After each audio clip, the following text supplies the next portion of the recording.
ಹರೇ ರಾಮ ರಾಮ ರಾಮ ಹರೇ ಹರೇ.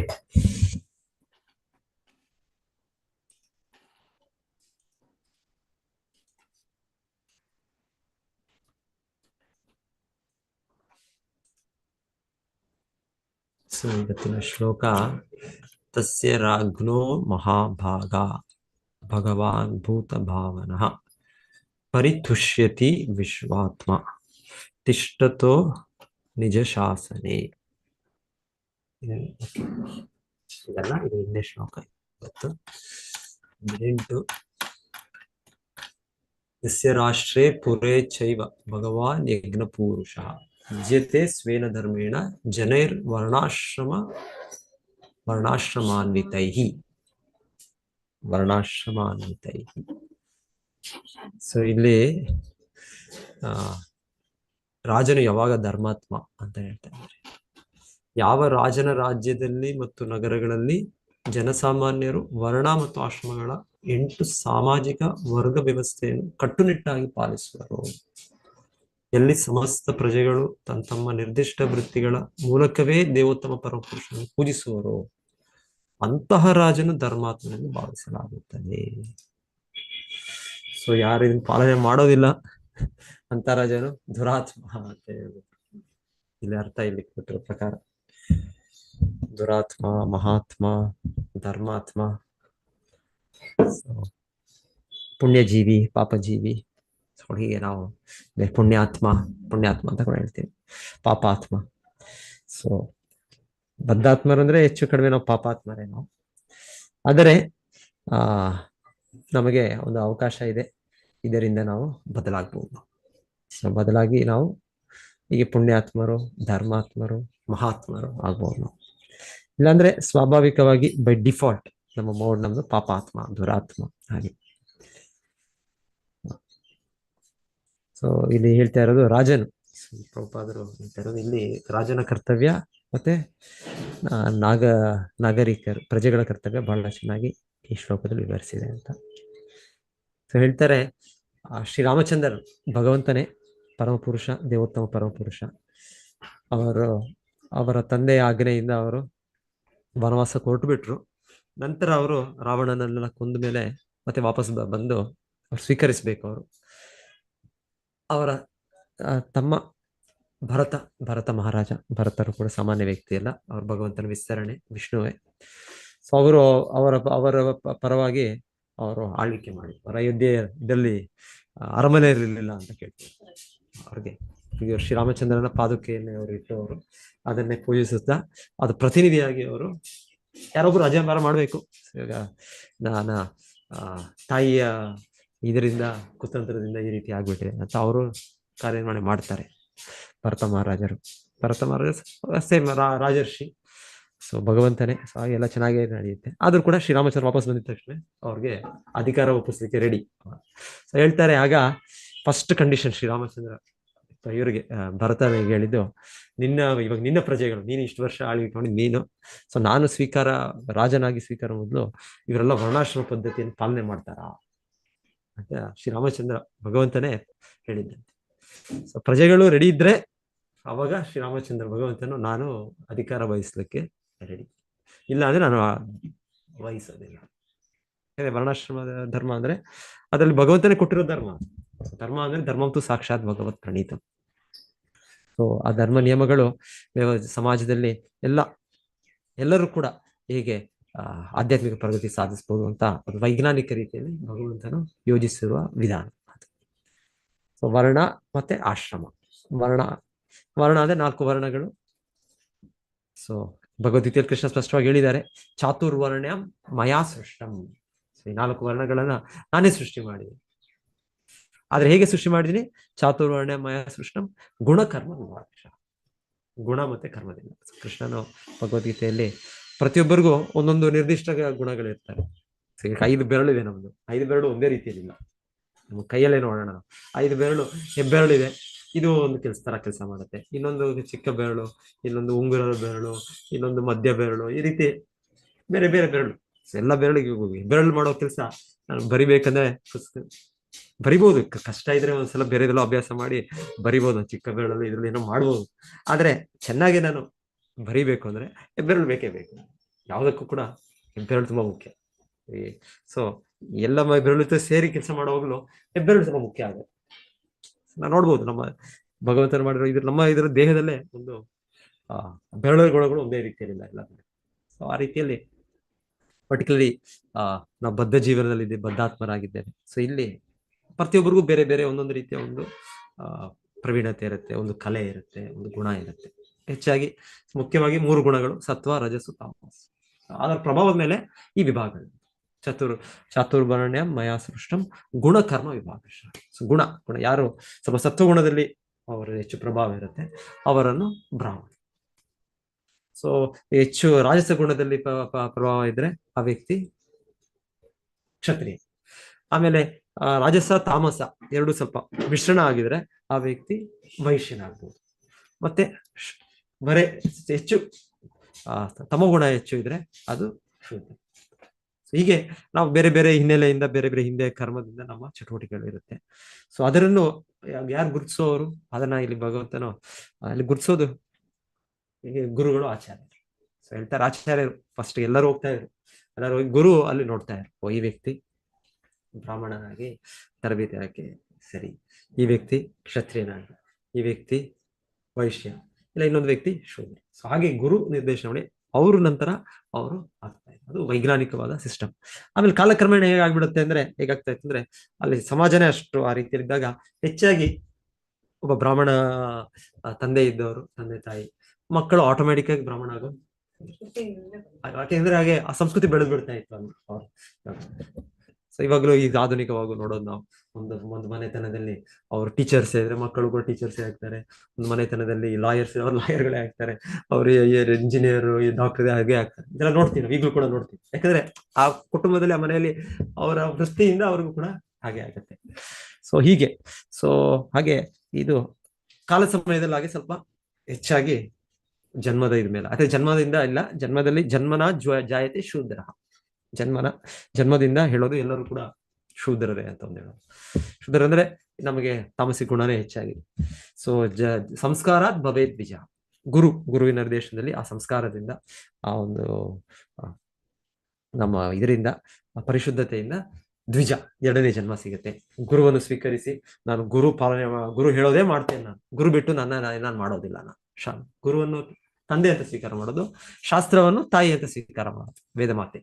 So ಆ ತಾಯಿ, so ಈಗ ತಂದೆ ತಾಯಿ ನಾವು ಮಕ್ಕಳಾಗಿ ಹುಟ್ಟಿದಾಗ ಎಲ್ಲ ಪಾಲನೆ ಮಾಡ್ತೀವಿ, ಮಕ್ಕಳಾಗೆಲ್ಲ ಅವ್ರು ಹೇಳೋದನ್ನ ಕೇಳ್ತೇವೆ. ಅದೇ ರೀತಿ 2ನೇ ಜನ್ಮ ಅಂದ್ರೆ ಗುರು ಮತ್ತೆ ಶಾಸ್ತ್ರವನ್ನು ಕೇಳೋದು. ಸೊ ನನ್ನದು ಇರ್ಬೋದು, ನನ್ನ ಇಷ್ಟ ಕಷ್ಟ ಬೇರೆದಿರ್ಬೋದು. ನನಗೆ ಇಷ್ಟ ಇಲ್ಲ ತಪಸ್ಸು ಮಾಡಕ್ ಇಷ್ಟ ಇಲ್ಲ, ನನಗೆ ಬೆಳಿಗ್ಗೆ ಬೇಗ ಹೇಳಕ್ ಇಷ್ಟ ಇಲ್ಲ, ನನಗೆ ಇನ್ನ ಏನೇನೋ ಎಲ್ಲ ಈ ಕಾರ್ಯಗಳಿದೆ, ಧಾರ್ಮಿಕ ಕಾರ್ಯಗಳು ಮಾಡಕ್ ಇಷ್ಟ ಇಲ್ಲ. ಆದ್ರೆ ಗುರು ಹೇಳ್ತಾ ಇದ್ದಾರೆ, ಇಲ್ಲ ಆಮೇಲೆ ಶಾಸ್ತ್ರ ಹೇಳ್ತಾ ಇದೆ, ವೇದಗಳು ಹೇಳ್ತಾ ಇದೆ, ನಾನು ಮಾಡ್ತೀನಿ. ಇವರು ನಮ್ಮ ತಂದೆ ತಾಯಿ, ಇವ್ರ ಮಾತು ಕೇಳ್ಬೇಕು ನಾವು. ಸೊ ಹಾಗೆ 2ನೇ ಜನ್ಮ ಆಗುತ್ತೆ ಅವ್ರ ಹತ್ರ ನಾವು. ಸೊ ಹೇಳ್ತಾರೆ ಬ್ರಾಹ್ಮಣ, ಕ್ಷತ್ರಿಯ, ವೈಶ್ಯ, ಸೊ ಎಲ್ಲರೂ ಕೂಡ ದೀಕ್ಷೆ ಅಂತ ಹೇಳ್ತಾರೆ. ದೀಕ್ಷೆ ಪಡೆದು ಅವರೆಲ್ಲರೂ ಕೂಡ ದ್ವಿಜರಾಗ್ತಾರೆ ಅಂದ್ರೆ ಅವರು ಮತ್ತೊಂದು ಜನ್ಮ. ನಾನು ಗುರುವನ್ನು ಸ್ವೀಕರಿಸಿ ಗುರುವಿನ ನಿಯಮಗಳನ್ನ ಕಟ್ಟುನಿಟ್ಟಾಗಿ, ಗುರು ಅಂದ್ರೆ ಅವ್ರು ಎಲ್ಲಿಂದ ಶಾಸ್ತ್ರಗಳಿಂದ ಕೊಡೋರು, ಹೊಸ ನಿಯಮಗಳನ್ನ ಕೊಡೋದಿಲ್ಲ. ಮತ್ತೆ ಶಾಸ್ತ್ರ ವೇದ ಮಾತೆ ಅವ್ನು ಪಾಲನೆ. ಇದು ದ್ವಿಜ. ಆಮೇಲೆ ವೇದ ಪಾಠ ಭವೇತ್ ವಿಪ್ರಹ. ಆಮೇಲೆ ಅದರಲ್ಲೂ ಆ ವೇದಗಳಲ್ಲಿ ಇನ್ನ ತುಂಬಾ ಪರಿಣತಿ ಹೊಂದೋದು ಆ ವ್ಯಕ್ತಿಯನ್ನ ಬ್ರಾಹ್ಮಣ. ಸೊ ಕ್ಷತ್ರಿಯ ವೈಶ್ಯರು ಕೂಡ ಓದ್ಬೋದು, ಓದೋದಂತಲ್ಲ, ಅವ್ರು ತಿಳ್ಕೊಳ್ಳೋ, ಆದ್ರೆ ಅವ್ರಿಗೆ ಹೆಚ್ಚು ಬೇರೆ ಕರ್ತವ್ಯಗಳಿದೆ ಒಂದು ಸಮಾಜದಲ್ಲಿ. ಅವ್ರಿಗೆ ಬೇರೆ ಇರೋದ್ರಿಂದ ಅವರೊಂದು ಅಧಿಕಾರದಲ್ಲೋ, ಈ ಆಡಳಿತದಲ್ಲೋ, ಇಲ್ಲ ಆರ್ಥಿಕ ವ್ಯವಸ್ಥೆ ಸುಧಾರಣೆಯಲ್ಲೋ ಅವ್ರು ತೊಡಗಿದ್ದಾರೆ. ಹಾಗಾಗಿ ಅವರು ವೇದಗಳಲ್ಲಿ ಅಷ್ಟು ಅವರು ಆ ವೇದಗಳ ಉಪನಿಷತ್ಗಳು, ಪುರಾಣಗಳು, ಆ ಯಜ್ಞ ವಿಧಿಗಳು ಅದೆಲ್ಲ ಅಷ್ಟು ಇದು ಹೋಗೋದಿಲ್ಲ. ಮಾಡ್ತಾರೆ ಇವರು ಬ್ರಾಹ್ಮಣರ ಆದೇಶದಲ್ಲಿ ಮಾಡ್ತಾರೆ, ಆದ್ರೆ ವೈಯಕ್ತಿಕ ಅವರು ಅದನ್ನ ಅಷ್ಟು ಡೀಟೇಲ್ ಹೋಗೋದಿಲ್ಲ. ಸೊ ವೇದ ಪಾಠ ಭವೇತ್ ವಿಪ್ರ. ಮತ್ತೆ ಬ್ರಹ್ಮಂಜಾನಾತಿ ಬ್ರಾಹ್ಮಣ. ಸೊ ಬ್ರಾಹ್ಮಣ ಯಾವಾಗ ಆಗ್ತಾರೆ ಅಂದ್ರೆ ಅವನು ಭಗವಂತನನ್ನು ಚೆನ್ನಾಗಿ ಅರ್ಥ ಮಾಡ್ಕೊಂಡ್ರೆ, ಸರಿಯಾಗಿ ಅರ್ಥ ಮಾಡ್ಕೊಂಡ್ರೆ ಬ್ರಾಹ್ಮಣ. ಇದು ವಿಧಾನ. ಸೊ ಈ ವಿಧಾನ, ಈ ವರ್ಣ ವಿಭಾಗ ಇದು. ಹಾಗೆ ಆಶ್ರಮ ಅಂದ್ರೆ ಇದನ್ನು ಪಾಲನೆ ಮಾಡೋದಕ್ಕೆ ಈ 4 ಬ್ರಹ್ಮಚರ್ಯ. ಸೊ ಮೊದಲಿಗೆ ಎಲ್ಲರೂ ಕೂಡ ಚಿಕ್ಕ ವಯಸ್ಸಿನಲ್ಲೇ ಅವರು ಗುರುವಿನ ನಿರ್ದೇಶನದಲ್ಲಿ ಬ್ರಹ್ಮಚರ್ಯ ಪಾಲನೆ ಮಾಡ. ಬ್ರಹ್ಮಚರ್ಯ ಪಾಲನೆ ಮಾಡಿದ್ಮೇಲೆ ಗೃಹಸ್ಥ. ಅವಾಗ ಅವ್ರಿಗೆ ಆಗ್ಲೇ ಗೊತ್ತು ಜೀವನದ ಉದ್ದೇಶ ಏನು, ನಾನು ಈ ಭೌತಿಕ ಬಂಧನದಿಂದ ಮುಕ್ತನಾಗ್ಬೇಕು, ನಾನು ಈ ಗುಣಗಳ ಪ್ರಭಾವದಿಂದ ಮುಕ್ತನಾಗ್ಬೇಕು, ಎಷ್ಟು ಪಾಪ ಕರ್ಮಗಳನ್ನದಿದೆ ಅದೆಲ್ಲ ತ್ಯಜಿಸ್ಬೇಕು, ಪರಿಶುದ್ಧನಾಗ್ಬೇಕು, ಜೀವನದಲ್ಲಿ ಪರಿಶುದ್ಧನಾಗ್ಬೇಕು. ಅದು ಮುಖ್ಯವಾದ ಜೀವನದ ಉದ್ದೇಶ. ಸೊ ಹೇಳ್ತಾರಲ್ಲ ಮನೆ ಹೇಳ್ತಾ ಇದ್ರು ಅಂತ ಗುರುತಿಸ್ತಾ ಇದ್ರು ನಮ್ಗೆ. ಹಿಂದೆ ಏನ್ ಹೇಳ್ತಾ ಇದ್ರು, if wealth is last nothing is last. ನಾವು ಅದ್ರಿಗೆ ವೆಲ್ತ್ ಅಂದ್ರೆ ಧನ. ಸೊ ಧನ ಏನಾದ್ರು ಕಳ್ಕೊಂಡ್ರೆ ಏನು ಕಳ್ಕೊಂಡಿಲ್ಲ ಅಂತ ನಾವ್ ಹಿಂದೆ ಕೇಳ್ತಾ ಇದ್ವಿ. If health is loss something is loss. ಒಂದ್ಸಲ ಆರೋಗ್ಯ ಇದಾಗುತ್ತೆ, ಅವಾಗ ನಾವೇ ಹೇಳ್ತಾ ಇದ್ವಿ ಏನೋ ಏನೋ ಏನೋ ಮಿಸ್ ಆಗಿದೆ, ಏನೋ ಒಂದ್ ಸ್ವಲ್ಪ ಕಷ್ಟ ಆಗಿದೆ ಹೇಳ್ತಾ ಇದ್ವಿ. ಆಮೇಲೆ if character is loss everything is loss. ಇದು ನಾವು ಇದಾಗ ಕೇಳ್ತಾ ಇದ್ವಿ. ಕ್ಯಾರೆಕ್ಟರ್ ಅಂದ್ರೆ ಒಂದೊಬ್ಬರ ನಡವಳಿಕೆ, ಒಬ್ಬರ ಗುಣಗಳು, ಪವಿತ್ರತೆ ಅದು ಹೋಗ್ಬಿಟ್ರೆ ಎಲ್ಲ ಹೊಟ್ಟೋಯ್ತು, ಸರ್ವಸ್ವ ಮುಗಿದೋಯ್ತು. ಸೊ ಹಣ ಹೋದ್ರೆ ಏನೂ ಇಲ್ಲ. ಹಣ ಅದು ಅದೇನ್ ದೊಡ್ಡ ವಿಷಯ ಅಲ್ಲ. ಹಣ ಅದು ಅದು ಮತ್ತೆ ಪಡ್ಕೊಳ್ಬಹುದು ಅದನ್ನ, ಇಲ್ಲ ಪಡಿಲ್ಲ ಅನ್ನೋ ತೊಂದರೆ ಇಲ್ಲ, ಅದೇನು ತೊಂದರೆ ಇಲ್ಲ. ಪ್ರಪಂಚ ಅಶಾಶ್ವತ. ಏನು ಇದರಿಂದ ತಗೊಂಡು ಹೋಗ್ತೀವಿ ನಾವು. ಹಣ ಕಳ್ಕೊಂಡ್ರೆ ಮತ್ತೆ ಹಣ ಇದ್ದವ್ರು ಯಾರಾದ್ರು ಬಿಲಿಯನೇರು ಟ್ರಿಲಿಯನೇರು ಅವ್ರು ನೆಕ್ಸ್ಟ್ ಜನ್ಮದಲ್ಲಿ ಇಲ್ಲಾಂದ್ರೆ ನೆಕ್ಸ್ಟ್ ಇದರಲ್ಲಿ ತಿರ್ಗಾ ನಮಗೆ ಅಲ್ಲಿ ಆ ಲೋಕಕ್ಕೆ ಕಳಿಸ್ತಾರಪ್ಪ, ಇಲ್ಲಾಂದ್ರೆ ಆ ಜನ್ಮದಲ್ಲಿ ನಮ್ಗೆ ಕೊಡ್ತಾರಪ್ಪ, ಗ್ಯಾರಂಟಿ ಇಲ್ಲ. ಅವರವರ ಕರ್ಮದ ಮೇಲೆ.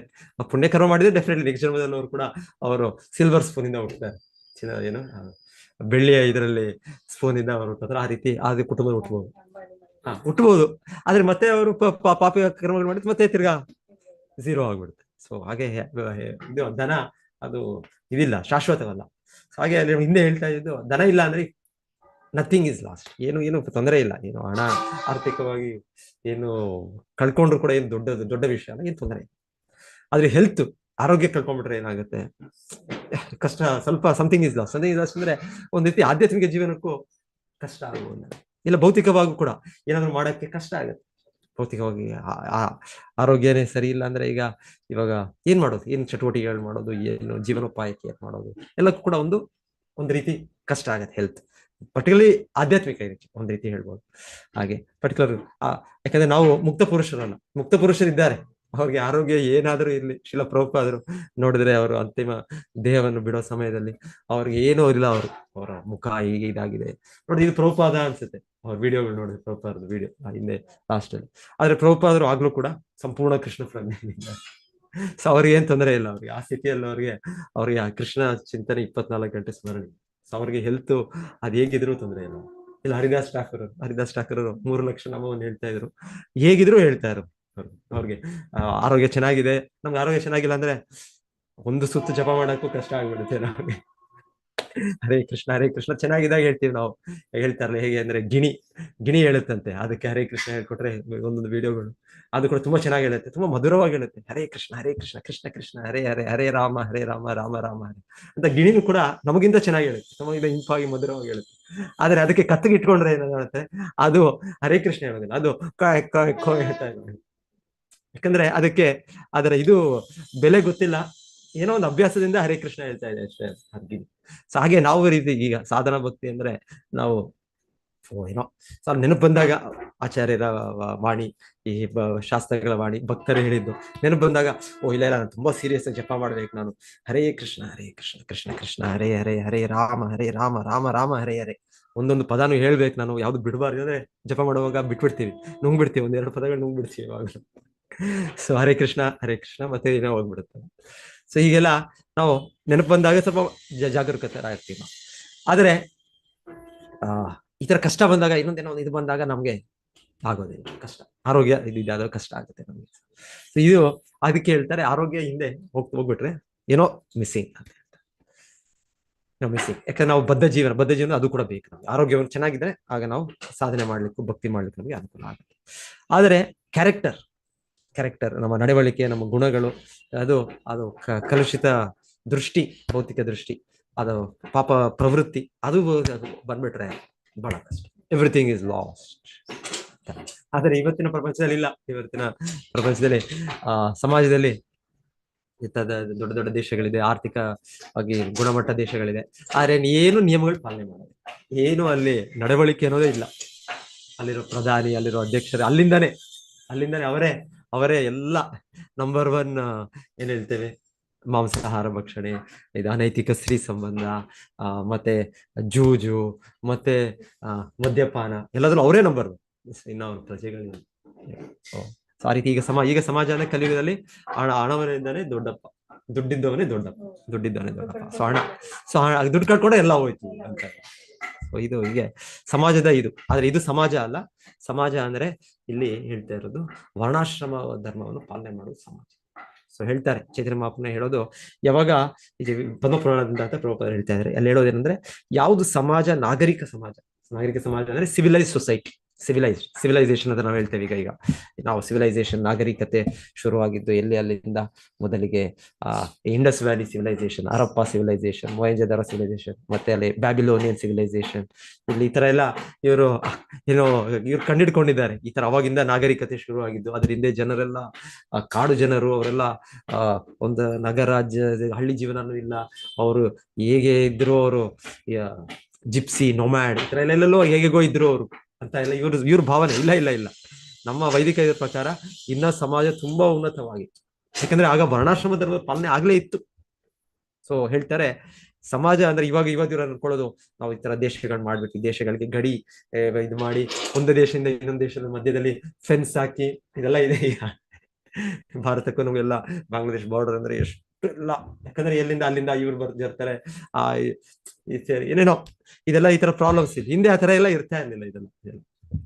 ಯಾಕಂದ್ರೆ ಇದು ಸ್ಯಾಟಲೈಟ್ ಇಂದ ಇದೆಲ್ಲ ಏನಿದೆ, ಇದು ಎಲ್ಲವೂ ಒಂದೇ, ಎಲ್ಲ ದೇಶಗಳು ಒಂದೇ. ಇದು ನೀವು ಮಾಡ್ಕೊಳ್ಳೋದು, ನಾವು ಕಾಂಪೌಂಡ್ ಮನೆಗೆ ಇದು ಹಾಕಿದ್ರೆ ಹಾಕ್ತೀವಿ, ನಮ್ಮ ಮನೆಗೆ ಬರಬೇಡಿ ನೀವು, ಇನ್ನೊಂದು ಮನೆಗೆ ಅಂತ ಅವ್ರಿಗೆ ಗೇಟ್ ಹಾಕ್ತಿವಿ, ಗೋಡೆ ಹಾಕ್ತಿವಿ. ಅದೇ ರೀತಿ ಕಂಟ್ರಿಗಳೆಲ್ಲ ಇದೆ. ಈಗ ನಾವ್ ಅನ್ಕೊಳ್ಳೋದು ನಾಗರಿಕತೆ ಅಂದ್ರೆ ಇದರ ದೊಡ್ಡ ದೇಶಗಳು, ದೊಡ್ಡ ಬಂದೂಕು, ದೊಡ್ಡ ಮಿಸೈಲು ಇದೆಲ್ಲ ಇಟ್ಕೊಂಡ್ಬಿಟ್ರೆ ನಾಗರಿಕತೆ ಇಲ್ಲ. ಸೊ ಇದೆಲ್ಲ ನಾಗರಿಕತೆ ಅಂದ್ರೆ ವರ್ಣಾಶ್ರಮ ಧರ್ಮ ವಿಭಜನೆ ಮಾಡಿ ಅದನ್ನ ಪಾಲನೆ ಮಾಡೋದು, ಅಲ್ಲಿಂದ ಸ್ಟಾರ್ಟ್ ಆಗುತ್ತೆ ಅಂತ ಹೇಳಿ. ಆಕ್ಚುಲಿ ಪರಿಪೂರ್ಣತೆ ಇಲ್ಲ, ನಾಗರಿಕತೆ ಪರಿಪೂರ್ಣತೆ ಅಲ್ಲ, ಅದು ಆರಂಭ. ಯಾವಾಗ ಜನರು ಈ ತರ ಒಪ್ಕೊಳ್ತಾರೆ. ಹಾಗಾಗಿ ಇವರು ಭರತ ಮಹಾರಾಜರು ಹೇಳಿದಾಗ, ಅಣ್ಣ ಶ್ರೀರಾಮಚಂದ್ರನಿಗೆ ಅವ್ರ ತಂದೆ ಅವ್ರು ಹೇಳಿದಾಗ, ಅವಾಗ ರಾಮಚಂದ್ರನ ಇಲ್ಲ ಪಾಲನೆ ಮಾಡ್ತಾರೆ, ನಮ್ಮ ಪ್ರಜೆಗಳು ವರ್ಣಾಶ್ರಮವನ್ನು ಕಟ್ಟುನಿಟ್ಟಾಗಿ ಪಾಲನೆ ಮಾಡ್ತಾರೆ. ಆಗ ಅವರು ಪೀಠಾರೋಪಣ,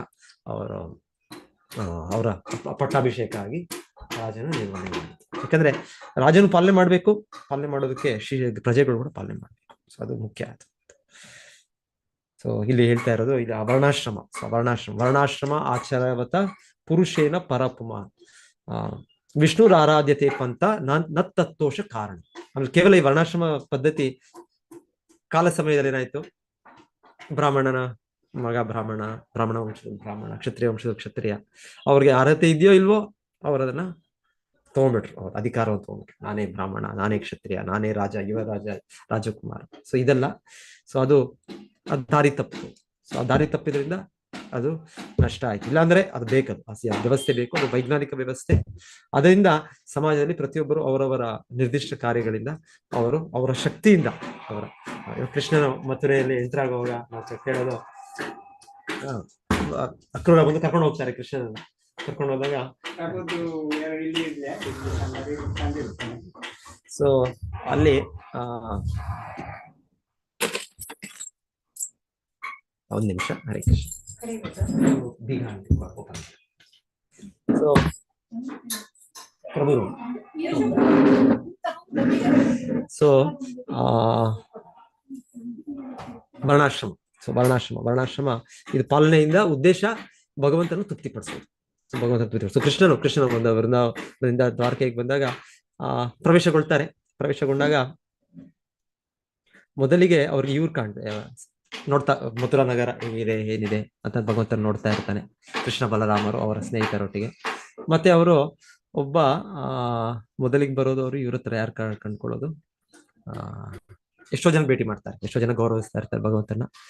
ಸೊ ಒಬ್ಬ ಧೋಬಿ ಅನ್ಸುತ್ತೆ, ಆ ಧೋಬಿ ಬೆಸ್ತ ಇದು ಬಟ್ಟೆ ವಾಶ್ ಮಾಡಿ ಮಾಡೋ. ಸೊ ಭಗವಂತ ಕೃಷ್ಣ ಹೇಳ್ತಾರೆ, ಓ ಇಷ್ಟು ಸುಂದರವಾದ ವಸ್ತ್ರಗಳಿದೆ, ಎಲ್ಲ ಸಿಲ್ಕ್ ಬಟ್ಟೆ, ಇದು ಬಟ್ಟೆ ಅದೆಲ್ಲ ಇದೆ. ಸೊ ನಮಗೆ ಕೊಡ್ಬೋದಾ, ಒಂದು ಸೆಟ್ ಕೊಡ್ಬೋದಾ, ನಾವು ಹಳ್ಳಿ ಬೃಂದಾವನದಿಂದ ಬಂದಿದ್ದೀವಿ. ಈಗ ರಾಜ ಕಂಸ ಕರೆದಿದ್ದಾನೆ ನಮಗೆ. ಸೊ ಮರಕ್ಕೆ ನಾವು ಒಳ್ಳೆ ಬಟ್ಟೆ ಒಳ್ಳೆ ವಸ್ತ್ರವನ್ನು ಹಾಕೊಂಡು ಹೋಗ್ಬೇಕು. ಸೊ ನೀವು ಕೊಡ್ಬೋದಾ ನೀವು? ಸೊ ಆ ಬೆಸ್ತ ಆ ಧೋಬಿ ಯಾರಿರ್ತಾರೆ ಅವ್ರಿಗೆ ಕೋಪ ಬಂದ್ಬಿಡುತ್ತೆ. ಕೋಪ ಬಂದು, ಏನು ಇದು ರಾಜನ ಸ್ವತ್ತು, ರಾಜನಿಗೆ ಕೊಡ್ಬೇಕಾದದ್ದು ನಿನಗೆ ಕೊಡ್ಬೇಕಾದದ್ದು. ಪ್ರಜೆ ಆದವ್ರು ಈ ತರ ರಾಜನ ವಸ್ತು ತಗೊಳ್ಳೋದು ದೊಡ್ಡ ಅಪರಾಧ ಇದು. ಯಾಕಂದ್ರೆ ಕೃಷ್ಣ ಯಾರು ಅಂತ ಗೊತ್ತಿಲ್ಲ ಆ ವ್ಯಕ್ತಿಗೆ. ಹೇಳ್ತಾರೆ ಹಿಂದೆ ಜನ್ಮದಲ್ಲಿ ಆಕ್ಚುಲಿ ಆ ವ್ಯಕ್ತಿ ಸೀತಾ ಮಾತೆಯ ಮೇಲೆ ದೂಷಣೆ ಮಾಡಿ ಇರುವ ಅದೇ ವ್ಯಕ್ತಿ. ಅವ್ರು ಶ್ರೀಕೃಷ್ಣನ ಸಮಯದಲ್ಲಿ ಆ ವ್ಯಕ್ತಿ ಇದೇ ಕಂಸನ ಧೋಬಿಯಾಗಿ ಮುಟ್ಟಿರ್ತಾನೆ. ಆ ಟೈಮಲ್ಲಿ ಶ್ರೀರಾಮಚಂದ್ರ ಏನು ಮಾಡೋದಿಲ್ಲ. ಶ್ರೀರಾಮಚಂದ್ರ ಅದನ್ನ ಒಂದು ಕಾರಣ ಅಂತ ತಗೊಂಡು ಸೀತಾದೇವಿಯನ್ನೇ ಬಹಿಷ್ಕರಿಸ್ತಾರೆ. ಅದೇ ಕೃಷ್ಣನಾಗಿ ಕೃಷ್ಣ ಆತರ ಮಾಡೋದಿಲ್ಲ. ಕೃಷ್ಣ ದೇವೋತ್ತಮ ಪರಮಪುರುಷನಾಗಿ ಅವ್ರು ಮಾಡೋ ಚಟುವಟಿಕೆಗಳು. ಸೊ ಅದೇ ವ್ಯಕ್ತಿಗೆ ನಾನು ಪರಮಪುರುಷ ಎಲ್ಲವೂ ಸೇರಿದ್ರು ನನಗೆ, ಇವನ್ ನನಗೆ ಕೊಡೋದಿಲ್ಲ ಇವನು. ಸೊ ಕೃಷ್ಣ ಏನ್ ಮಾಡ್ತಾರೆ, ಅವನ ಕೈ ಇದು ಮಾಡಿ ಅವನ ಕೊಂದು. ಸೊ ಆಕ್ಚುಲಿ ಪ್ರತಿಯೊಬ್ಬರು ಏನು ಕೃಷ್ಣ ತೃಪ್ತಿ ಮಾಡಿ ತರಿಸ್ಬೇಕು. ನಂತರ ಕೃಷ್ಣ ಇಂಚಲ ಮುಂದೆ ಹೋಗ್ತಾರೆ. ಇಂಚಲ ಮುಂದೆ ಹೋದ್ಮೇಲೆ ಇನ್ನು ಹೂವಿನ ಮಾರಾಟ ಮಾಡೋ ಒಬ್ಬ ವ್ಯಕ್ತಿ ಇರ್ತಾರೆ. ಹೂವನ್ನೆಲ್ಲ ಕಟ್ಟಿ ಹೂವನ್ನೆಲ್ಲ ಸೊ ಹೂಮಾಲೆ ತಯಾರಿ ಮಾಡೋದು. ಸೊ ಕೃಷ್ಣ ನೋಡಿದ್ದೆ ಆ ವ್ಯಕ್ತಿಗೆ ತುಂಬಾ ಆನಂದ. ಯಾಕಂದ್ರೆ ಭಕ್ತರಾದವ್ರಿಗೆ ಕೃಷ್ಣ ಬಂದ್ರೆ ಗುರ್ಸ್ಬೋದು. ಭಕ್ತರಿಲ್ದೇ ಇರೋರಿಗೆ ಕೃಷ್ಣ ಗುರ್ಸಕ್ಕಾಗಲ್ಲ. ಕೃಷ್ಣ ನಮ್ಮ ಎದುರ ಮುಂದೆ ಬಂದು ನಿಂತು ಕೂಡ ನಾವು ಯಾರೋ ಅನ್ಕೊಳ್ತೇವೆ. ಸೊ ಹೀಗೆ ಆ ವ್ಯಕ್ತಿ ಗುರುತಿಸ್ತಾನೆ, ಓ ಕೃಷ್ಣ ಪರಮಪುರುಷ, ದೇವೋತ್ತಮ ಪರಮಪುರುಷ. ಸೊ ಹಾಗೆ ಕೃಷ್ಣ ಬಲರಾಮರಿಗೆ ಅವರು ತುಂಬಾ ಸುಂದರವಾದ ಮಾಲೆಯನ್ನು ಎಲ್ಲ ಇರುತ್ತೆ, ರೆಡಿ ಇರುತ್ತೆ. ಎಷ್ಟೊಂದ್ ಕಡೆ ಮಾಲೆಗಳು ನೋಡ್ತೀವಿ ನಾವು, ಒಂದೊಂದು ಇಷ್ಟೆಷ್ಟು ಪೀಸ್ಗಳು ರೆಡಿ ಇಟ್ಟಿರ್ತಾರೆ ಆಗ್ಲೇ. ಸೊ ಮಾಡಿದ್ರೆ ಅವರು ಕರೆಕ್ಟ್ ಆಗಿ ಅದರ ಕಲರ್ ಕಾಂಬಿನೇಷನ್ ಇನ್ನೊಂದು ಮಾಡಿ, ಆಮೇಲೆ ಆ ರೋಸ್ ಹಾಕಿ ಲೋಟಸ್ ಹಾಕಿ ಅವರು ಒಳ್ಳೆ ಮಾಲೆ ಅದಕ್ಕೆ ಮಾಡ್ಬಿಡ್ತಾರೆ. ಒಂದು 5 ನಿಮಿಷ ಪ್ರಿಪೇರ್ ಮಾಡ್ಬಿಡ್ತಾರೆ. ಎಲ್ಲ ಆಗ್ಲೇ ಕಟ್ಸ್ ಅಂಡ್ ಪೀಸಸ್ ಇರುತ್ತೆ ಅವ್ರ. ಈ ತರ ಅವರು ಟಕ್ ಅಂತ ಮಾಡಿ ಕೃಷ್ಣ ಬಲರಾಮರಿಗೆ ಹೇಳ್ತಾರೆ. ಇದರಿಂದ ಕೃಷ್ಣನಿಗೆ ತುಂಬಾ ಸಂತೋಷ, ತುಂಬಾ ತೃಪ್ತಿ ಆಗುತ್ತೆ. ಸೊ ನಂತರ ಹಾಗೆ ಮುಂದೆ ಕೃಷ್ಣ ಅಂತ ಮುಂದುವರುತ್ತಾರೆ. ಒಂದು ವಯಸ್ಸಾದ ಹೆಂಗಸು ಕೂಡ ಇರ್ತಾರೆ ಅಲ್ಲಿ. ವಯಸ್ಸಾದ ಹೆಂಗಸು ಇದ್ದು ಅವರು ಇದು ಎಷ್ಟು ಇದಾಗಿರುತ್ತೆ, ಅವ್ರು ಫುಲ್ ಅವರು ಕುಬ್ಜ ಅವ್ರ ಹೆಸರು ಕುಬ್ಜ, ಫುಲ್ ಬೆನ್ನೆ ಬಗ್ಬಿಟ್ಟಿರುತ್ತೆ. ಸೊ ಅವರು ಏನಂದ್ರೆ ಚಂದನ ಏನೋ ತಯಾರಿ ಮಾಡಿ ಅದನ್ನ ಇವ್ರಿಗೆ ಕಂಸನಿಗೆ ಕೊಡೋದು ಪ್ರತಿ ದಿವಸ. ಹಾಗೆ ಆಕ್ಚುಲಿ ಹೇಳ್ತಾರೆ ಅವರು ಭೂದೇವಿ ಅಂತಾನೂ ಹೇಳ್ತಾರೆ. ಭೂದೇವಿ ಅದು ಆತರ ಅವ್ರ ರೂಪ ತೆಗೆದದ್ದು ಏನಂದ್ರೆ ಇಷ್ಟು ಪಾಪಗಳ ಕಾರ್ಯದಿಂದ ನಾನು ಆಗ್ಲೇ ಆ ರೀತಿ ಬಗ್ಬಿಟ್ಟು ನನ್ನ ಎಲ್ಲ ಆರೋಗ್ಯ ಎಲ್ಲ ಕ್ಷೀಣಿ ಹೋಗಿದೆ. ಸೊ ಕೃಷ್ಣ ಏನ್ ಮಾಡ್ತಾನೆ, ಅವರ ಕುಬ್ಜ ಏನು, ಓ ಇಷ್ಟು ಸುಂದರವಾದ ಸ್ತ್ರೀ ಅಂತ ಕೃಷ್ಣ ಹೇಳಿ ಎಲ್ಲರೂ ಕೂಡ ನಗ್ತಾ ಇರ್ತಾರೆ ಕೃಷ್ಣ ಸ್ನೇಹಿತರು. ಇಲ್ಲಿ ಇಷ್ಟು ವಯಸ್ಸಾದ ಮುದುಕಿ ಕಾಲ್ ಮೇಲೆ ನಿಂತ್ಕೊಳಕ್ಕೂ ಆಗಲ್ಲ, ಎಷ್ಟು ಬಗ್ಗೆ. ಎಲ್ಲರೂ ಅಷ್ಟೇ, ಎಲ್ಲರೂ ಒಂದು ಸಮಯದಲ್ಲಿ ಆತರ ದೇಹ ಆಗುತ್ತೆ ನಮ್ಗೆ. ಎಷ್ಟು ಸುಂದರ ದೇಹ ಇದೆ, ಎಲ್ಲ ಒಳ್ಳೆ ಸೋಪ್ ಹಾಕಿ ಆ ಸೋಪು ಈ ಸೋಪು, ಆ ಸೆಂಟು ಈ ಸೆಂಟು, ಆ ಸರ್ಜರಿ ಈ ಸರ್ಜರಿ ಏನೋ ಎಲ್ಲ ಇದ್ದಾರೆ, ಡಾಕ್ಟರ್ಸೇ ಇದ್ದಾರೆ. ಎಲ್ಲ ಮಾಡಿ ನಾವು ಅದನ್ನ ಅಷ್ಟೇ ರಕ್ಷಣೆ ಮಾಡ್ತೀವಿ. ಒಂದು ಸಮಯಕ್ಕೆ ಎಲ್ಲರದು ಕೊನೆಗೆ ಅಷ್ಟೇ ಆಗುತ್ತೆ ನಮ್ದು. ಸೊ ಹಾಗೆ ಕುಬ್ಜನ ನೋಡಿ ಕೃಷ್ಣನು ಎಷ್ಟು ಸುಂದರವಾದ ಸ್ಥಿತಿ, ಸೊ ಹೇಳಿ ಆ ಕೃಷ್ಣನು ಹೇಳ್ತಾರೆ. ಕೃಷ್ಣ ಏನು ಮಾಡೋದಿಲ್ಲ, ಕೃಷ್ಣ ಕೇಳಿ ಅವರು ಕೃಷ್ಣನ್ಗೆಲ್ಲ ಹಾಕ್ತಾರೆ. ಎಲ್ಲ ತುಂಬಾ ಚೆನ್ನಾಗಿ ಚಂದನ ಎಲ್ಲ ಕೃಷ್ಣನು ಅವರ ಇದನ್ನು ಪಾದಗಳ ಮೇಲೆ ಕಾಲಿಟ್ಟು ಅವರ ಇದನ್ನು ಇಟ್ಟು ಕೃಷ್ಣ ಹಾಗೆ ಯಾರಿದ್ದಾರೆ ಈ ತರ ಯಾರ ಡಾಕ್ಟರ್ ಆದ್ರೆ ಎಲ್ಬ ನೋವು, ಆ ನೋವು ಈ ನೋವು ಅಂತಂದ್ರೆ ಯಾರಾದ್ರೂ ನಮಗ್ ಕಾಯಿನ ಸರಿ ಮಾಡಕ್ಕಾಗತ್ತಾ? ಸೊ ಕೃಷ್ಣನು ಪರಮ ವೈದ್ಯನು ಕೂಡ. ಕೃಷ್ಣನು ಅವ್ರಿಗೆ ರಿಲ್ಯಾಕ್ಸ್ ಇಲ್ಲ. ಈಗ ಡಾಕ್ಟರ್ ಹೇಳ್ತಾರಲ್ಲ ಪ್ರಭುಜಿ, ಹರೇ ಕೃಷ್ಣ, ಶೂರ್ಪನಖ ಕುಬ್ಜ ಆಗಿರುವುದು ಅಂತ ಹೇಳ್ತಾರೆ. ಇಲ್ಲ, ಇನ್ನೊಂದ್ ಕಡೆ ಕೆಲವೊಂದು ನಾವು ಭೂದೇವಿ ಅಂತ ಹೇಳ್ತಾರೆ. ಭೂದೇವಿ ಅಂತ ಹೇಳ್ತಾರೆ, ಭೂದೇವಿ ಅಂತ. ಯಾಕಂದ್ರೆ ಮತ್ತೆ ಅವ್ರಿಗೆ ಕೃಷ್ಣನ ಅವ್ರಿಗೆ ಹೇಳ್ತಾನೆ, ನೀನ್ ಮತ್ತೆ ಬರ್ತೇನೆ ನಾನು ಕನ್ಸನ್ ಕೊಂದ ಮೇಲೆ ಮತ್ತೆ ಬರ್ತಾನೆ ಅಂತ. ಬಂದು ಒಂದು ರಾತ್ರಿ ಕೂಡ ಅವ್ರ ಜೊತೆಗೆ ಭಗವಂತನ ಅವ್ರಿಗೆ ಇದು ಕೊಡ್ತಾನೆ. ಅವ್ರು ಆಕ್ಚುಲಿ ಭೂದೇವಿ ಅಂತ ಭಾಗವತನ ಓದಿ 10ನೇ ಸ್ಕಂದದಲ್ಲಿ ಓದಿ ಅದ್ರ ವಿವರಣೆ ಇದೆ. ಸೊ ಹೀಗೆ ಕೃಷ್ಣ ಮಾಡಿದ್ ಮತ್ತೆ ಇಲ್ಲ, ಅವ್ರಿಗೆ ಮತ್ತೆ ರಿಲ್ಯಾಪ್ಸ್ ಇಲ್ಲ. ಈ ಡಾಕ್ಟರ್ ಹತ್ರ ಹೋದ್ಮೇಲೆ ಒಂದೊಂದ್ಸಲ ಇರ್ಬೋದು, ಅವ್ರ ಸದ್ಯಕ್ಕೆ ಕೊಟ್ಬಿಡ್ತಾರೆ, ಒಂದು ಸ್ಟೆರಾಯ್ಡ್ ಯಾವ್ದೋ ಇಂಜೆಕ್ಷನ್ ಕೊಟ್ಬಿಡ್ತಾರೆ. ಹಿಂದೆ ಬೆನ್ನಲ್ಲಿ ಒಂದು ಅಷ್ಟು ನೋವಿದ್ರು ಕೂಡ ಸಡನ್ ಆಗಿ ಎಲ್ಲ ಕ್ಲಿಯರ್ ಆಗ್ಬಿಡುತ್ತೆ. ಓಹ್ ಆಯ್ತು, ನಾನು ಇಂಥ ಡಾಕ್ಟ್ರು ಎಂತ ದೊಡ್ಡ ಮ್ಯಾಜಿಕ್ ಮಾಡ್ಬಿಟ್ರು ಅನ್ಸುತ್ತೆ. ಆಮೇಲೆ ಮತ್ತೆ ಆ ಮೆಡಿಸಿನ್ ನಿಲ್ಸಿದ್ದೆ ಒಂದು 2 ದಿವಸದಲ್ಲಿ ಮತ್ತೆ ವಾಪಸ್ ನಾನು ಈ ತರ ಎಲ್ಲ ಕೃಷ್ಣ ಮಾಡಿದ್ದಲ್ಲ ಕುಬ್ಜೆಗೆ ಪರ್ಮನೆಂಟ್. ಸೊ ಎನಿವೆ, ಸೊ ಹಾಗೆ ಪ್ರತಿಯೊಬ್ಬರು ಅದೇ ನಾನು ಏನ್ ಹೇಳ್ತಾ ಇದ್ರೆ, ಒಬ್ಬೊಬ್ರು ಒಂದೊಂದು ಕರ್ತವ್ಯ ಇದೆ. ಅಲ್ಲಿ ಆ ಬೆಸ್ತನ ಏನ್ ಮಾಡ್ಬೇಕಿತ್ತು, ಅದರಿಂದ ಅವನು ಕೃಷ್ಣನಿಗೆ ವಸ್ತ್ರನ ಅರ್ಪಣೆ ಮಾಡ್ಬೇಕಿತ್ತು. ಇಲ್ಲಾಂದ್ರೆ ಆಮೇಲೆ ಹೂವಿನ ಇವ್ರು ಮಾರೋನ್ ಮಾಡ್ದ, ಕೃಷ್ಣನಿಗೆ ಕೊಟ್ಟ. ಸೊ ಹೀಗೆ ಒಬ್ಬರು ಒಂದೊಂದು ಕೆಲಸ, ಒಂದೊಂದು ನಿರ್ದಿಷ್ಟ ಕರ್ತವ್ಯ ಇದೆ ಸಮಾಜದಲ್ಲಿ.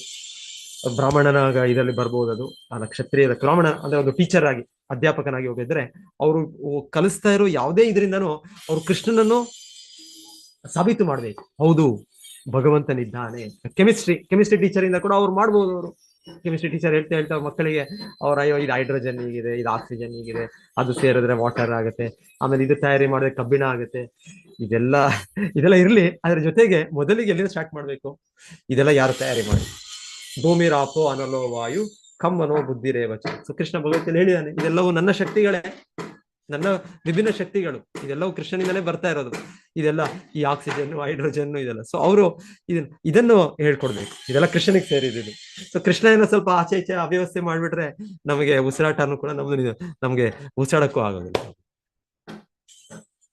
ಕೇಳ್ತೀವಲ್ಲ, ಅಪಘಾತಗಳು ಎಲ್ಲ ಆದಾಗ ಅಲ್ಲಿ ಯಾವ ರೀತಿ ಅಲ್ಲಿ ರಸಾಯನ ಪದಾರ್ಥಗಳು ಇದಾಗುತ್ತೆ ಅಂದ್ರೆ ಸಡನ್ ಆಗಿ ಆ ಕಾರ್ಬನ್ ಡೈಆಕ್ಸೈಡ್, ಆ ಮೀಥೇನು, ಇದನ್ನೇನೋ ಬಂದು ಅವ್ರಿಗೆ ಕ್ಷಣ ಕಾಲದಲ್ಲಿ ಅವ್ರಿಗೆ ನಿಂತೋಗ್ಬಿಡುತ್ತೆ, ಉಸಿರು ನಿಂತೋಗ್ಬಿಡುತ್ತೆ. ಯಾಕಂದ್ರೆ ಬೇಕು ನಮ್ಗೆ ಆಕ್ಸಿಜನ್, ಇದೆಲ್ಲ ಏನೇನ್ ಬೇಕು, ಇದು ಯಾರು ಸೃಷ್ಟಿ ಮಾಡಿದ್ರು? ಇದೇನು ಯಾವ್ದು ವ್ಯವಸ್ಥೆ ಇಲ್ಲ, ಹೇಳೋದಿಲ್ಲ, ಏನು ವ್ಯವಸ್ಥೆ ಇಲ್ಲ. ಇದೆಲ್ಲ ಏನು ತಕ್ಷಣ ಆಗಾಗ್ಗೆ ಸೃಷ್ಟಿ ಆಗೋಯ್ತಿದ್ದು, ಯಾರು ಪ್ಲಾನ್ ಮಾಡ್ಲಿಲ್ಲ. ಸೊ ಇಲ್ಲ. ಸೊ ಕೆಮಿಸ್ಟ್ರಿ ಯಾರಾದ್ರೂ ಟೀಚರ್ ಇದ್ರು ಕೂಡ ಅದರ ಬ್ರಾಹ್ಮಣ ವೃತ್ತಿ ಅಂದ್ರೆ ಅವರು ಅದರ ಮೂಲಕ, ಫಿಸಿಕ್ಸ್ ಮೂಲಕ, ಇನ್ನೊಂದು ಜಿಯಾಲಜಿ, ಮೆಡಿಕಲ್, ಇಂಜಿನಿಯರಿಂಗ್, ಯಾವ್ದೆಲ್ಲ ಹೋದ್ರು ಕೂಡ ಅವ್ರ ಶಿಷ್ಯರಿಗೆ, ಇವರಿಗೆ ಸ್ಟೂಡೆಂಟ್ಸ್ಗೆ ಕಲಿಸ್ಬೋದು. ಭಗವಂತನು ಪರಮಪುರುಷ. ಸೊ ಅವನನ್ನು ಅರ್ಥ ಮಾಡ್ಕೊಳ್ಬೇಕು, ಅವನನ್ನು ತೃಪ್ತಿಪಡಿಸ್ಬೇಕು. ಸೊ ಅವನ ಅರ್ಥ ಮಾಡ್ಕೊಳ್ಳೋದು ಪ್ರಭುಪಾದ ಬಹಳ ಚೆನ್ನಾಗಿ ಹೇಳ್ತಾರೆ. ಅವನ ಅರ್ಥ ಮಾಡ್ಕೊಳ್ಳೋದು ಕೂಡ ಬಹಳ ಕಷ್ಟ ಏನಿಲ್ಲ. ಕೃಷ್ಣನ ಅರ್ಥ ಮಾಡ್ಕೊಳ್ಳೋಕೆ ಅದು ತುಂಬಾ ಸುಲಭ. ಸೊ ಹೇಳ್ತಾರೆ ಪ್ರಭುಪಾದ ಒಂದು ಉದಾಹರಣೆ ಕೊಡ್ತಾ, ಇವಾಗ ನೋಡಿ, ಇವಾಗ ಸಿವಿಲ್ ಸರ್ವಿಸ್ ಎಕ್ಸಾಮಿನೇಷನ್ ಆಗ್ಲೇ ಅವರು ಎಷ್ಟೋ ಕಲ್ತ್ಬಿಟ್ಟಿದ್ದಾರೆ, ಡಿಗ್ರಿ ಎಲ್ಲ ಕಲ್ತ್ಬಿಟ್ಟಿದ್ದಾರೆ. ಅದೆಲ್ಲ ಬಿಡಿ, ಕಲ್ತಿದಾರೋ ಬಿಟ್ಟಿದಾರೋ ಅದು ಬೇಡ.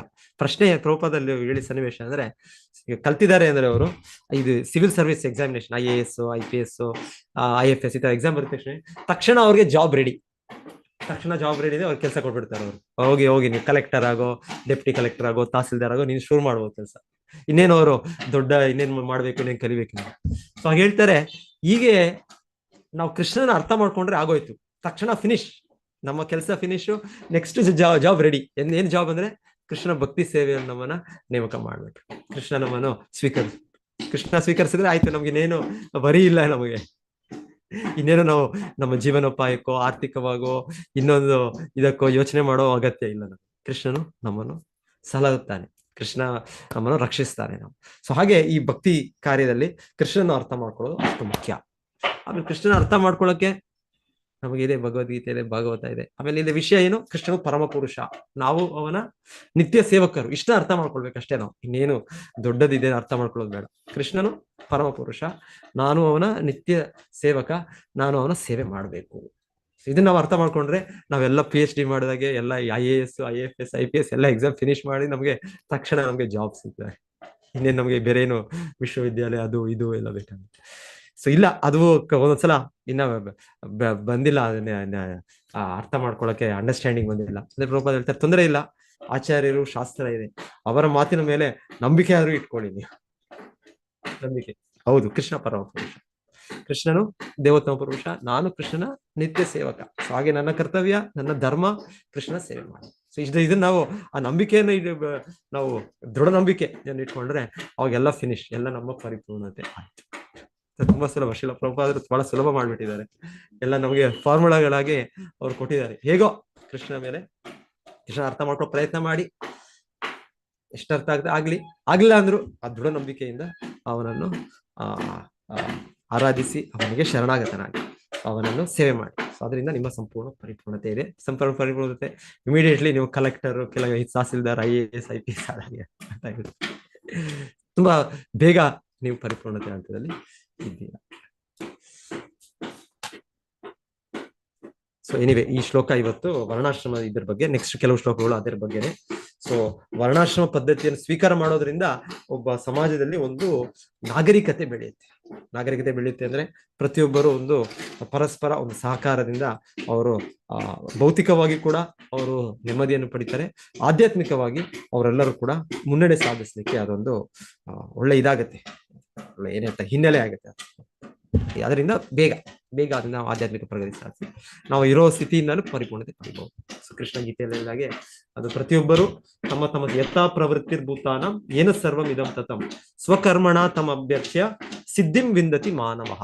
ಸೊ ಪ್ರತಿಯೊಬ್ಬ ಮನುಷ್ಯರು ಅವರವರು ಇರೋ ಸ್ಥಿತಿಯಲ್ಲೇ ಅವರವರ ಕರ್ತವ್ಯಗಳ ಚಟುವಟಿಕೆಗಳಲ್ಲೇ ಅವರ ಕೆಲಸಗಳಲ್ಲೇ ಅವರು ಭಗವಂತನನ್ನು ಪರಮಪುರುಷನಾದ ಭಗವಂತನನ್ನು ಅದರಿಂದ ಪೂಜಿಸುವುದು, ಅದರ ಆ ಕರ್ಮ ಫಲದಿಂದನೋ ಇಲ್ಲಾಂದ್ರೆ ಆ ಕರ್ಮದಿಂದನೋ ಅವ್ರು ಮಾಡೋದ್ರಿಂದ ಅವ್ರು ಪರಿಪೂರ್ಣತೆಯನ್ನು ಪಡಿತಾರೆ ಅಂತ ಕೃಷ್ಣ ಹೇಳೋದು. ಆದ್ರೆ ಪ್ರಭುಪಾದ ಹೇಳ್ತಾರೆ ಏನ್ ಮಾಡೋದು ಇವತ್ತಿನ ರಾಜಕಾರಣಿಗಳು ಯಾರು ಸರ್ಕಾರದಲ್ಲಿದ್ದಾರೆ ಅವ್ರಿಗೆ ಈ ವರ್ಣಾಶ್ರಮ ಧರ್ಮದ ಬಗ್ಗೆ ಅವ್ರಿಗೆ ಗೌರವವೇ ಇಲ್ಲ. ಇದು ಹೀನ ಸ್ಥಿತಿ, ಅವ್ರಿಗೆ ಗೊತ್ತೂ ಇಲ್ಲ. ಆಮೇಲೆ ಗೊತ್ತಿದ್ರೆ ಅವ್ರಿಗೆ ಬೇಡ ಅಂತ ಹೇಳ್ತಾರೆ. ಇದೆಲ್ಲ ಬೇಡ, ಇದು ಬೇಡ ಅಲ್ಲಿ ಹೇಳ್ತಾ ಇರೋದವರು ನಿರಪಕ್ಷ ಸೆಕ್ಯುಲರ್ ಸ್ಟೇಟ್. ನಾವು ಈಗ ಏನ್ ಪಾಲನೆ ಮಾಡ್ಬೇಕು ಅಂದ್ರೆ ನಮಗೆ ಧರ್ಮದ ಇದು ಬೇಡ, ನಮ್ಗೆ ಧರ್ಮ ನಮಗೆ ಅದು ಪಕ್ಕಕ್ಕೆ ಅದು ಇದೆಯಾ. ಅವ್ರು ಹೇಳ್ತಾರೆ, ಓಪನ್ ಆಗಿ ಹೇಳ್ತಾರೆ, ಇವಾಗ ನೀವ್ ಕೇಳ್ತಾ ಇದ್ದೀರಾ, ನೀವ್ ಕೇಳಿದ್ರೆ ನೆಕ್ಸ್ಟ್ ಅಲ್ಲಿ ಬೇರೆ ಧರ್ಮದವ್ರು ಬಂದು ಕೇಳ್ತಾರೆ, ಅವ್ರು ಬಂದು ಹಾಗೆ ಕೇಳ್ತಾರೆ. ಅವರು ಹೇಳೋದವರು ಅವರು ಇದೆಲ್ಲ ಧರ್ಮ ಬೇರೆ ಬೇರೆ ಅಂತ ಅವರು ಅನ್ಕೊಳ್ತಾರೆ. ಇಲ್ಲ, ನಿಜವಾದ ಧರ್ಮ ಒಂದೇ, ಸನಾತನ ಧರ್ಮ, ವರ್ಣಾಶ್ರಮ ಧರ್ಮ. ಸೊ ಇದು ಅರ್ಥ ಮಾಡ್ಕೊಳ್ಬೇಕು. ಅವ್ರು ಅರ್ಥ ಮಾಡ್ಕೊಂಡು ಅದನ್ನ ಪ್ರೋತ್ಸಾಹಿಸ್ಬೇಕು. ಸೊ ಯಾರು ಕೇಳ್ತಾರೆ ನಮ್ಮ ಇವರಿಗೆ ಗಾಂಧೀಜಿಯವ್ರಿಗೆ ಅವ್ರು ಕೇಳಿದಾಗ ಯಾರೋ, ಯಾಕೆ ನೀವು ಎಲ್ಲರೂ ನಿಮ್ಮನ್ನು ಗೌರವಿಸ್ತಾರೆ, ನೀವು ಯಾಕೆ ಹೇಳ್ಬಾರ್ದು? ಕೆಲವು ಮತದವರು ಅವ್ರು ಅನ್ಕೊಳ್ತಾರೆ ಗೋ ಕೂಡ ಬೇರೆ ಸಾಮಾನ್ಯ ಪ್ರಾಣಿ, ಅದನ್ನ ತಿನ್ಬಹುದು, ಅದ್ರಲ್ಲೇನ್ ತಪ್ಪಿದೆ? ಅದು ಯಾವ ಪ್ರಾಣಿಯನ್ನು ತಿನ್ಬಾರ್ದು. ಒಂದ್ ರೀತಿ ಯಾವ ಜೀವಿಗಳು ಕೂಡ ತಿನ್ನೋ ಅವಶ್ಯಕತೆ, ಒಂದ್ ರೀತಿ ಜೀವಿಗಳಂದ್ರೆ ಇದೆ, ತರಕಾರಿಗಳು ಕೂಡ ಜೀವ ಇದೆ. ಆದ್ರೆ ಏನಂದ್ರೆ ನಿರ್ದಿಷ್ಟವಾದ ಪ್ರತಿಯೊಂದು ಜೀವಿಗೆ ಭಗವಂತನ ಒಂದು ನಿರ್ದಿಷ್ಟವಾದ ಒಂದು ದೇಹವನ್ನು ಕೊಟ್ಟಿದ್ದಾರೆ. ಭೌತಿಕವಾಗಿ ಯಾವುದೋ ಒಂದು ದೇಹವನ್ನು ಒಂದು ಜೀವಿಯನ್ನು ಕೊಲ್ಲೇಬೇಕು, ಜೀವಸ್ಯ ಜೀವನ. ಆದ್ರೆ ಮನುಷ್ಯರಾದವರು ಈ ತರ ತರಕಾರಿ ಹಣ್ಣುಗಳು, ಅಲ್ಲೂ ಜೀವ ಇಲ್ಲ ಅಂತ, ಜೀವ ಇದೆ, ಆದ್ರೆ ಒಂದು ರೀತಿ ಹಾಗೆ ನಾವು ಅದನ್ನ ಸೇವಿಸೋದು. ಅದರಲ್ಲೂ ಕೂಡ ಗೋಮಾತೆ ಅಂದ್ರೆ ಗೋವು ಅಂದ್ರೆ ತುಂಬಾ ಅತಿ ಮುಖ್ಯ. ಈ ವರ್ಣಾಶ್ರಮ ಪದ್ಧತಿ ಕೂಡ ತುಂಬಾ ಮುಖ್ಯ, ಬಹಳ ಅವಶ್ಯಕತೆ. ಆ ತರ ಆಧ್ಯಾತ್ಮಿಕ ಪೋಷಣೆಗೂ ಭೌತಿಕ ಇದಕ್ಕೂ ಕೂಡ ಬೇಕು. ಸೊ ಅವ್ರಿಗೆ ಹೇಳಿದಾಗ ಗಾಂಧೀಜಿ ಅವ್ರಿಗೆ, ಯಾಕೆ ನೀವು ಹೇಳ್ಬಾರ್ದು, ನೀವು ಯಾಕೆ ನೀವು ಮನವಿ ಮಾಡ್ಬಾರ್ದು ಅಂದ್ರೆ, ಇಲ್ಲ ಅದು ಅವರ ಧರ್ಮ. ಅಂದ್ರೆ ಅವ್ರು ಅನ್ಕೊಳ್ಳೋದು ಅವ್ರ ಧರ್ಮ, ಇದು ನಮ್ಮ ಧರ್ಮ, ಅದು ಅವರ ನಂಬಿಕೆ, ಇದು ನಮ್ಮ ನಂಬಿಕೆ, ಅವ್ರ ನಂಬಿಕೆ ಇದು ನಾವು ಏನ್ ಮಾಡೋದು, ನಮ್ಮ ನಂಬಿಕೆನೇ ಏನ್ ಮಾಡೋದು. ಇಲ್ಲ ಹೇಳ್ತಾ ಇರೋದು, ರಾಜನು ಯಾವಾಗಲೂ ಧರ್ಮಾತ್ಮನು ಅಂದ್ರೆ ಯಾವಾಗ ಅವನು ಈ ವರ್ಣಾಶ್ರಮ ಪದ್ಧತಿಯನ್ನು ಅವರ ಪ್ರಜೆಗಳು ಪಾಲನೆ ಮಾಡೋದಕ್ಕೆ ಅವನು ಪ್ರೋತ್ಸಾಹಿಸ್ತಾನೆ, ಮತ್ತೆ ಅದಕ್ಕೆ ಕಟ್ಟುನಿಟ್ಟಾಗಿ ಅವನ ಅಧಿಕಾರ ಇರೋದ್ರಿಂದ ಅವನು ವ್ಯವಸ್ಥೆ ಮಾಡ್ತಾನೆ. ಇಲ್ಲ ನನಗೆ ಅದಕ್ಕೆ ಇದಿಲ್ಲ. ನಮ್ಮ ಕಾನೂನಲ್ಲಿ ಈ ತರ ಕಾನೂನು ಯಾರು ಮಾಡಿದ್ದಾರೆ ಅವರೆಲ್ಲ ಕೂಡ ಸೆಕ್ಯುಲರ್ ಸ್ಟೇಟ್ ಇದಲ್ಲ, ಈ ಸೆಕ್ಯುಲರ್ ಸ್ಟೇಟ್ ಅಲ್ಲ. ಅವರ ರೆಸ್ಪಾನ್ಸಿಬಿಲಿಟಿ ವರ್ಣಾಶ್ರಮ ಧರ್ಮ ಪಾಲನೆ ಮಾಡಕ್ಕೆ ಅವರು ಒಪ್ಪಬೇಕು. ಅವಾಗ ಅದು ಸರಿಯಾದ ರಾಜ, ಸರಿಯಾದ ಅಧ್ಯಕ್ಷ, ಸರಿಯಾದ ಪ್ರಧಾನಿ. ಇಲ್ಲಾಂದ್ರೆ ಅವ್ರು ಧರ್ಮಾತ್ಮರೇ ಅಲ್ಲ ಅಂತ ಇಲ್ಲಿ ಹೇಳ್ತಾ ಇದ್ದಾರೆ ಇಲ್ಲಿ ಈ ಶ್ಲೋಕದಲ್ಲಿ. ಅವ್ರು ಯಾವಾಗ ಧರ್ಮಾತ್ಮರು ಅಂದ್ರೆ ಅವ್ರ ಪ್ರಜೆಗಳು ಪಾಲನೆ ಮಾಡೋದು ಗೊತ್ತ, ಇಲ್ಲಾಂದ್ರೆ ಅವ್ರೆಲ್ಲರೂ ಕೂಡ ದುರಾತ್ಮರೇ ಅಂತ ಹೇಳಿ. ಹರೇ ಕೃಷ್ಣ, ಎಲ್ಲರಿಗೂ ಧನ್ಯವಾದಗಳು.